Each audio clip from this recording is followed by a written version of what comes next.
بسم اللہ الرحمن الرحیم نحمدہ ونصلی ونسلم علی رسول الکریم اما بعد۔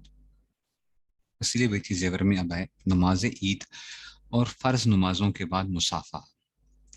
شریعت میں مصافحہ اور معانقہ صرف ملاقات کے وقت مسنون ہے۔ نمازوں کے بعد مصافحہ کرنا رسول اللہ صلی اللہ علیہ وسلم، حضرات صحابہ کرام رضی اللہ عنہم، تابعین، تبع تابعین اور ائمہ دین رحمہ اللہ تعالیٰ سے ثابت نہیں۔ یہ عمل روافظ کی ایجاد اور بدعت ہے۔ فقہائے کرام رحمہ اللہ تعالیٰ نے انتہائی وضاحت سے تحریر فرمائے کہ اس بدعت کا ارتکاب کرنے والے کو سختی سے روکنے کی کوشش کی جائے۔ یہی حکم نماز کے بعد فوراً معانقہ کرنے کا ہے۔ ویسے عید کے دن بوقت ملاقات مصافحہ و معانقہ کرنا درست ہے، لیکن عید کے دن لوگ جاتے ہیں، ساتھ جاتے ہیں، دو بھائی جاتے ہیں، وہاں سے جوں ہی کیا ہوتا ہے، نماز کا امام صاحب دعا کراتے ہیں، فوراً کھڑے ہو کے یہ گلے مل رہے ہیں۔ یہ کیا سمجھ رہے ہیں؟ اس کو ثواب سمجھ رہے ہیں یا ویسے مل رہے ہیں؟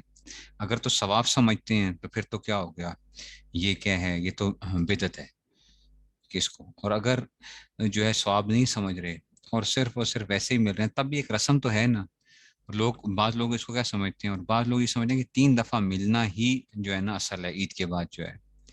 ایسے ہی ہر نماز کے بعد یہ سلام کرنا جو ہے لازمی طور پہ آ کے مصافحہ کرنا وغیرہ، اس کو کیا سمجھتے ہیں؟ اگر ثواب سمجھتے ہیں تو یہ تو ٹھیک نہیں ہوگا پھر، اس لیے احتیاط کرنی چاہیے۔ کسی مسئلے سے بدعت کا یا کسی اور گناہ کا ارتکاب کرنا جائز نہیں۔ البتہ دوسروں کو منع کرنا اس وقت ضروری ہے جبکہ ماننے کی امید ہو، ورنہ روکنا ضروری نہیں۔ غرض ہے کہ نماز عید کے بعد خود کسی سے مصافحہ وغیرہ نہ کرے، البتہ اگر کسی سے ملاقات ہی نماز کے بعد ہے تو اس سے مصافحہ کرنا جائز ہے۔ اگر پہلی اس کے ملاقات ہو رہی ہے تو ٹھیک ہے، چلیں اس میں سے۔ فرض نمازوں کے بعد بلند آواز سے کلمہ یا درود پڑھنا، کلمہ طیبہ اور درود شریف کا ورد باعث اجر و برکت ہے، لیکن اس کے لیے نمازوں کے بعد کا وقت خاص کر کے اجتماعی حیت بنانا اور آواز سے آواز ملا کر ذکر کرنا، جس سے نماز پڑھنے والوں کی نماز متاثر ہوتی ہے، جیسا کہ اس زمانے میں رائج ہے، یہ جائز نہیں۔ حضرت ابن مسعود رضی اللہ عنہ نے ایسے لوگوں کو بدعت کا مرتکب قرار دے کر مسجد سے نکال دیا تھا، لہٰذا اس بدعت کو چھوڑنا واجب ہے۔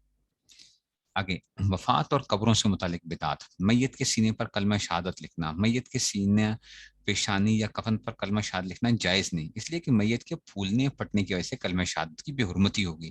البتہ اگر روشنائی وغیرہ کے بغیر محض انگلی کے اشارے سے اس طرح کلمہ شہادت لکھا جائے کہ لکھنے کی نشان ظاہر نہ ہو تو اس کی گنجائش ہے۔ اس اب آ گیا جی اسقاط مروج اور اس کا حکم۔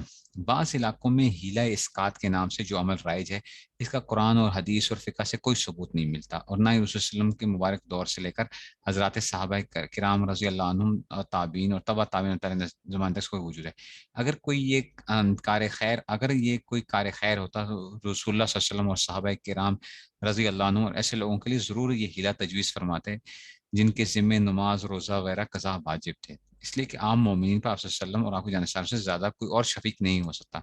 جو کام رسول اللہ صلی اللہ علیہ وسلم نے نہیں کیا ہم اسے ثواب سمجھ کر کرنے لگیں، اس کا مطلب یہ ہوگا کہ نعوذ باللہ رسول اللہ صلی اللہ علیہ وسلم نے دین کو پوری طرح نہیں سمجھا، ہم دینی مسائل کو زیادہ سمجھنے والے ہیں۔ غرض یہ کہ اپنی طرف سے دین میں زیادتی کرنا سخت گناہ اور بدعت ہے، لہٰذا مروج اسقاط بھی بلا شبہ بدعت اور گمراہی ہے۔ نیز اس کبھی رسم سے گناہوں پر لوگوں کو جرت پڑتی ہے کہ ہیرا اسقاط سے نماز، روزہ وغیرہ سب کچھ معاف ہو جائے گا، اور یہ چیز انتہائی خطرناک ہے۔